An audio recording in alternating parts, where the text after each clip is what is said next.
Hey guys, welcome back to Crypto Metal. आज है Monday और हमें एक नया वीकली क्लोजिंग मिल चुका हुआ है और काफ़ी देर के बाद हमें एक अच्छा सा कैंडल देखने को मिला है। पर अभी ये दिन सिर्फ पहला ही है वीक का, तो अभी पूरा हफ्ता पड़ा है। तो देखते हैं कि इसका क्या इम्पैक्ट पड़ने वाला है हमारे प्राइस एक्शन के ऊपर।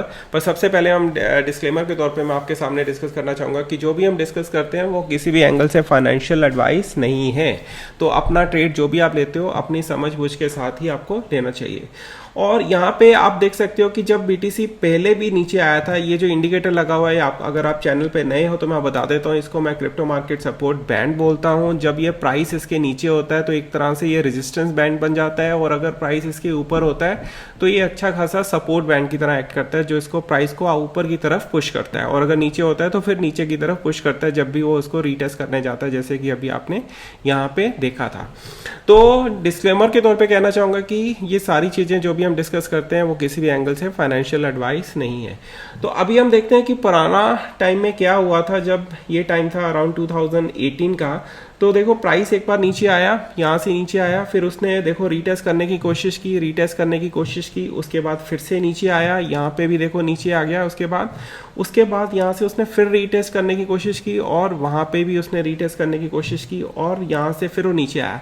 तो यहाँ पे देखो क्या हुआ, जब यहाँ से रीटेस्ट करने की कोशिश की तो यहाँ वाले पॉइंट से भी वो नीचे चले गया। तो यहाँ पे भी देखो बिल्कुल वैसे ही हुआ है। ये यहाँ पे रीटेस्ट उसको जब फेल हुआ तो वो उसके भी नीचे चले गया। तो अब यहाँ पे अगर समझ लो कि ये पॉइंट वो है जो यहाँ पे आपको दिख रहा है, तो यहाँ से हमें एक रिलीफ रैली यहाँ पे देखने को मिल रही है। पर ये रिलीफ रैली इट कुड भी ऐसे वाला भी हो सकता है, जैसे एक ही कैंडल बड़ा आ गया और सीधा टच किया और वापस आ गया। पर यहाँ पे अगर देखो, अगर 3-4 कैंडल्स भी आप ले सकते हो, तो यहाँ पे ये सिनारियो वैसे वाला ही बनता जा रहा है।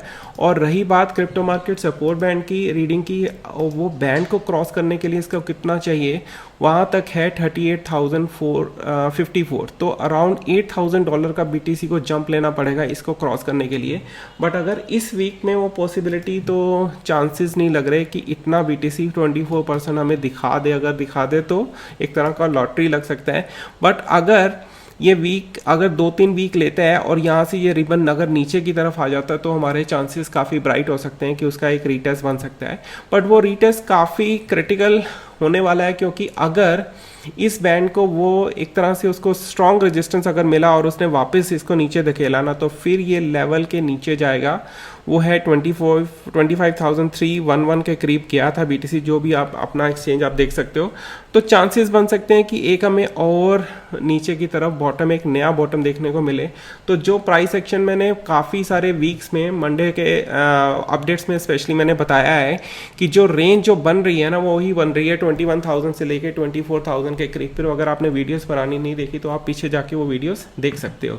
तो ये था क्रिप्टो मार्केट सपोर्ट बैंड का जो अपडेट नज़र आ रहा था। अभी मैं इसमें ईएमएस ऐड कर रहा हूँ, तो इसमें जो आपको नज़र आ रहा है, यहाँ पे अलग अलग ईएमएस लगी हुई हैं, 50, 100, 200 एंड 300।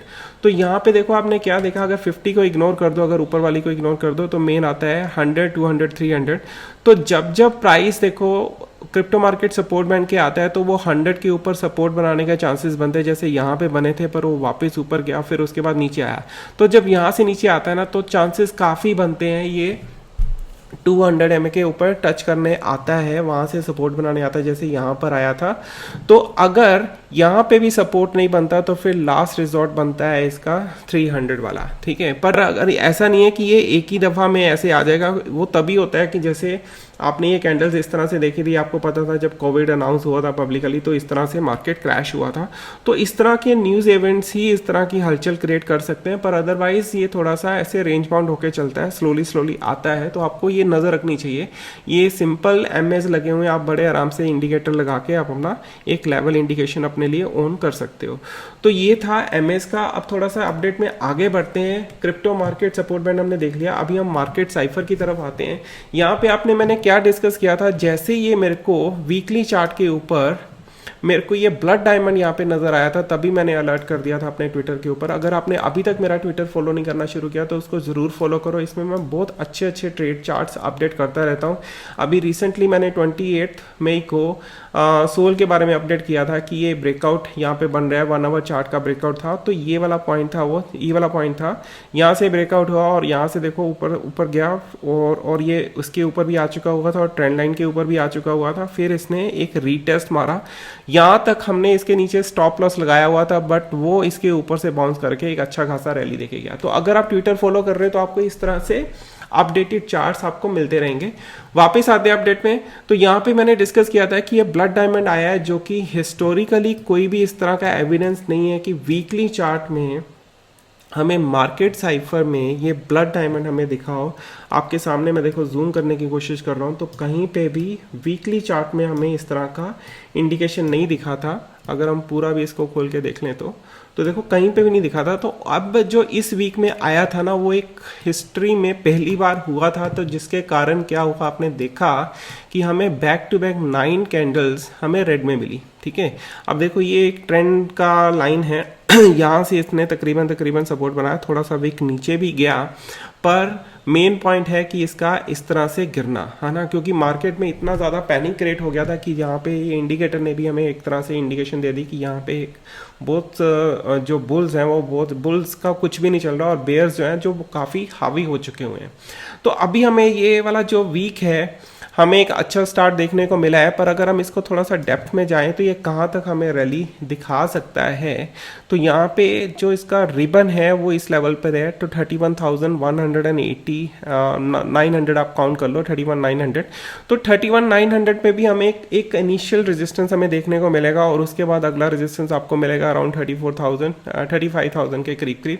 तो ये वाला जो रेंज है ना, यहाँ पे हमें एक रेजिस्टेंस देखने को मिल सकता है, क्योंकि यहाँ पे काफ़ी सारी देखो विक्स वगैरह लगी हुई हैं और इसके कारण हमें ये सब चीज़ें देखनी पड़ सकती हैं इस वाले चार्ट के अकॉर्डिंग। और अगर इसका मैं नीचे वाला मार्केट साइफर भी एक्टिवेट कर देता हूं तो उसमें भी आपको कुछ ना कुछ नज़र आएगा कि अभी ये जो मोमेंटम है ना, ये 60 के नीचे चल रहा है। अगर ये 60 के ऊपर आ जाता है और हमें इस तरह का कोई ग्रीन डॉट अगर मिल जाता है, तब ये मार्केट में हमें 1-2 वीक की हमें एक रैली देखने को मिल सकती है। बट अभी वो इंडिकेशन आनी बाकी है।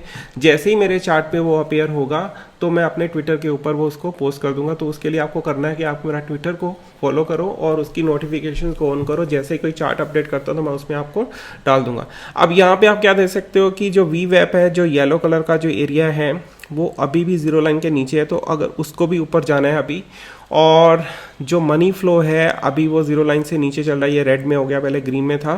तो इसका भी अभी कोई कहीं पे हमें रिवर्सल देखने को नहीं मिल रहा। अभी ये लग रहा है कि एज है, पर ये ऐसे नीचे भी जा सकता है या ऊपर भी जा सकता है। तो मे भी अभी थोड़ा सा वीक को डेवलप होने दो, क्योंकि अभी फर्स्ट डे ही है। और अब थोड़ा सा अपडेट में आगे बढ़ते हैं, हम आरएसआई को डिस्कस करते हैं। ये बड़ा इंपॉर्टेंट पार्ट है आज के अपडेट का, क्योंकि इसमें मैंने कुछ चीज़ नोटिस की है, वो आपको नज़र आएगी मंथली में। तो अभी हम पहले वीकली वाला देख लेते हैं। यहाँ पे देखो आरएसआई ने यहाँ तक बॉटम इसका यहाँ पर था और यहाँ से भी इसने रिवर्सल लिया है इस लेवल पे। तो ये बिल्कुल वही वाला लेवल ऑलमोस्ट टच हुआ है और इसने वहाँ से उसने रिवर्सल लिया है। तो इस तरह से ना हिस्टोरिकल एविडेंस हमें काफ़ी कुछ देखने को मिल जाते हैं। या यहाँ पे भी देख लो, इस तरह से आपको नज़र आया था।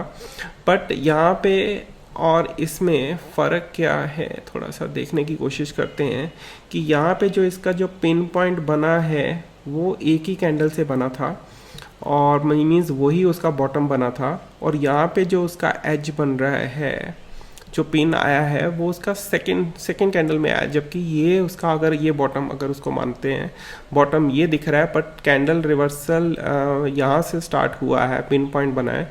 तो इसको थोड़ा सा और स्टडी करना पड़ेगा। पर इसका जो मेन अपडेट है मैंने आपको सामने डिस्कस करना था, वो आपको मंथली चार्ट में देखने को मिलेगा। तो मंथली चार्ट में क्या आता है कि जब ये कैंडल जो प्राइस एक्शन के अकॉर्डिंग आरएसआई इस पैटर्न से नीचे चले जाता है, 50 लेवल से नीचे चले जाता है, तो वो काफ़ी महीने तक नीचे रहता है। तो ये बड़ा एक इम्पॉर्टेंट पॉइंट है। अब इसका मतलब ये नहीं है कि वो ऐसे रहेगा। अब ये मंथली कैंडल्स हैं, इन चीज़ों का भी ध्यान रखना, ये मंथली कैंडल्स हैं और इसमें ये नहीं कि प्राइस इसके ये अगर कैंडल आया तो इसके नीचे जाएगा। देखो ये कैंडल उसके ऊपर गया, फिर ऊपर गया, फिर नीचे आया, फिर ऊपर गया, तो इस तरह से ये रेंज बाउंड हो सकता है। अगर ये वाली कैंडल की बात करें, यहाँ पे प्राइस था 167 और प्राइस उसके बाद ऊपर देखो कितना गया 272, है ना। अगर परसेंटेज की बात करें तो ये परसेंटेज बहुत ज़्यादा ऊपर नीचे हो सकती है।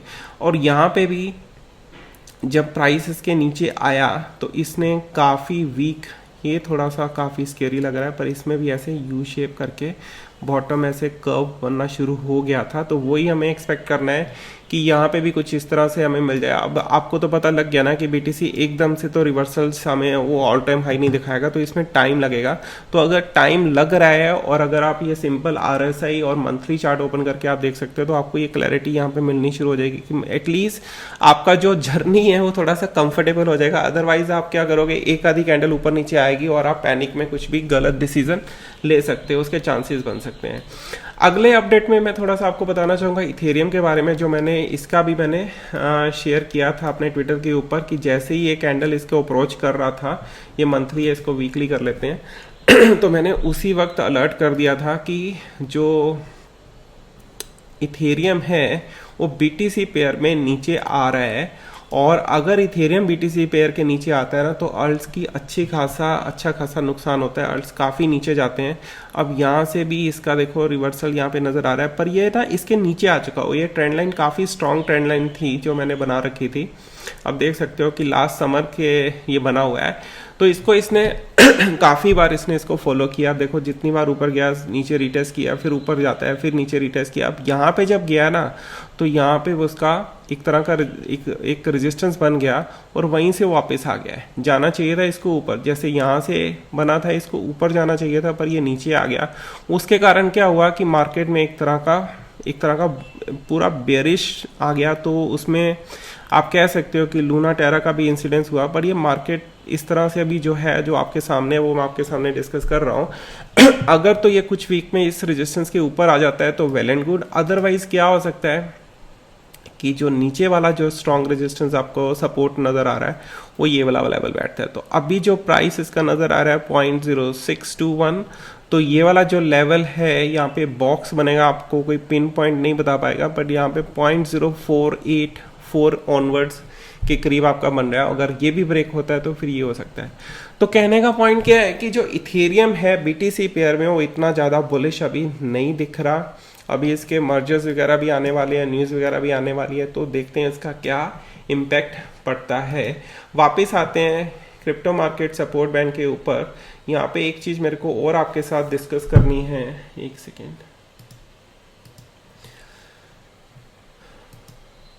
तो यहाँ पे मैंने क्या डिस्कस करना था कि जब ये प्राइस इसके ऊपर जाता है और यहाँ पे अगर उसको रेजिस्टेंस बन के वो नीचे आता है ना, तो वो कितना परसेंटेज नीचे आया था ये भी हम देख सकते हैं। तो यहाँ से वो कितना परसेंटेज नीचे आया था, तो ये अप्रॉक्सीमेट आया था 44%। ठीक है, अब अगर यही सिचुएशन इसके साथ होती है कि अगर यहाँ से ऊपर जाके वो नीचे आता है, तो इसके भी नीचे 44% कितना आता है। तो फिगर्स मैं आपको बता के डराना नहीं चाहता, बट आपके माइंड में होना चाहिए कि ये पॉसिबिलिटी अगर होती है तो ऐसे हो सकता है। तो 44% आप एग्जैक्ट मैंने अंदाजे से लिया, आप एग्जैक्ट उसको कर सकते हो। तो 44, 45 या 43 ये 1-2% ऊपर नीचे आप हो सकता है। तो यहाँ पे 14,000 बनता है। आपने भी देखा होगा कि काफ़ी सारे इन्फ्लुएंसर 14,000, 12,000 भी बोलना शुरू हो गए। तो शायद उनका भी रीज़न, उनकी रीजनिंग के पीछे जो फैक्ट्स हैं मे भी इसी तरह से मैच होते होंगे कि इस तरह से ये डिप लेता है। अब अगर यहाँ से बात करें कि अगर इसकी रैली की बात करें कि कितना रैली हमें देखने को मिल सकता है, तो वो आपको दिख रहा है अराउंड 45%। तो अगर हम इस बॉटम से भी अगर हम 45% कैलकुलेट करें तो हमें देखते हैं कि हमें क्या देखने को मिलता है। इस लेवल से उठाया और ये देखो इस लेवल पे गया, तो ये अबाउट आ जाता है 49%। मैं सच वहाँ तक चले गया, एक सेकेंड। तो 45% आता है, ये बिल्कुल उसी लेवल तक है है ना, तो बिल्कुल उसके पास पास ही गया है 36,948 के करीब।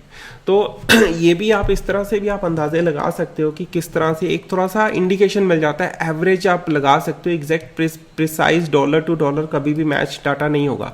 अब हो क्या सकता है कि ज़रूरी नहीं कि ये इस वीक का हो, अगर अगले वीक जाता है तो ये शायद उसको ये वाला जो बैंड मैंने पीछे डिस्कस किया वीडियो में कि वो नीचे भी आएगा, क्योंकि ये 20 वीक्स का एवरेज होता है। जैसे ये प्राइस यहाँ से नीचे गिरा था तो अगले वीक क्या पता प्राइस यहीं पे हो, हमारा वो वाला जो थ्योरी अभी हमने डिस्कस किया कि कितना ऊपर जाता है वो शायद एग्जैक्टली उसको मैच कर जाए, है ना। पर अगर वीक लगा के ऊपर चले जाता है और उसके बाद एक रीटेस्ट लेने आता है और रीटेस्ट करते वक्त अगर वो नीचे नहीं आता तो फिर हमें एक अच्छा खासा बुल रैली देखने को मिलेगा और हमारे अल्ट्स भी अच्छे खासे ग्रो करेंगे। तो ये भी आप एक पैरामीटर अपने आपको दिमाग में रखना चाहिए जब भी आप ट्रेडिंग लेते हो। तो अभी जो मार्केट सिचुएशन है, ये नहीं कि एक वीक शुरू हुआ और हमें एक अच्छा वीक देखने को मिल जाएगा। अभी इट्स टू अर्ली कि अभी सिर्फ एक अगर इसी चार्ट को, इसी इंडिकेटर को मैं अगर डे में देखूं तो अभी आपके बिल्कुल देखो सामने ही आ गया। ये काफ़ी देर से इसको यहाँ पे इसने रीटेस्ट करने की कोशिश की, नीचे गिरा। अब देखो काफ़ी देर से ये ऐसे ही हो रहा है। अब वही सिनारियो यहाँ पे हो रहा है ना। ये ऐसे भी जा सकता है और उसके बाद ऐसे जब सब रीटेस्ट करने आया और उसके बाद फिर से नीचे चले गया, फिर ऊपर गया, फिर नीचे गया। तो यहाँ पे लोग फायदा क्या उठा रहे हैं वो देखते हैं, एक तरीके से स्विंग ट्रेडिंग की अपॉर्चुनिटीज देखते हैं। तो आप भी एक सिस्टमेटिक वे में अगर स्विंग ट्रेडिंग करने में बिलीव करते हो तो वो आप कर सकते हो। पर अगर आपकी कंट्री में जैसे इंडिया में टैक्सेशन का इशू है, टीडीएस का इशू है, तो ज़्यादा ट्रेडिंग करने से आपको बचना चाहिए। मीन्स ज़्यादा ट्रांजेक्शन करने से आपको बचना चाहिए, अदरवाइज आपको पूरा वो हिसाब किताब आपको रखना पड़ेगा उसका। तो ये था आज का अपडेट। आई होप आपको ये अपडेट अच्छा लगा होगा और मैं रिक्वेस्ट करता हूँ कि मेरे ट्विटर को आप फॉलो कर लो। और अगर अभी तक आपने चैनल को सब्सक्राइब नहीं किया तो please do subscribe my channel. Video को लाइक किया करो क्योंकि अभी ये चैनल नया है और मैं इसके ऊपर काफ़ी मेहनत कर रहा हूँ। पहले मेरा प्राइवेट में होता था और ये मैंने पब्लिक में अभी रिसेंटली स्टार्ट किया है। तो मिलते हैं एक नए अपडेट में। Thank you so much for watching. Bye bye.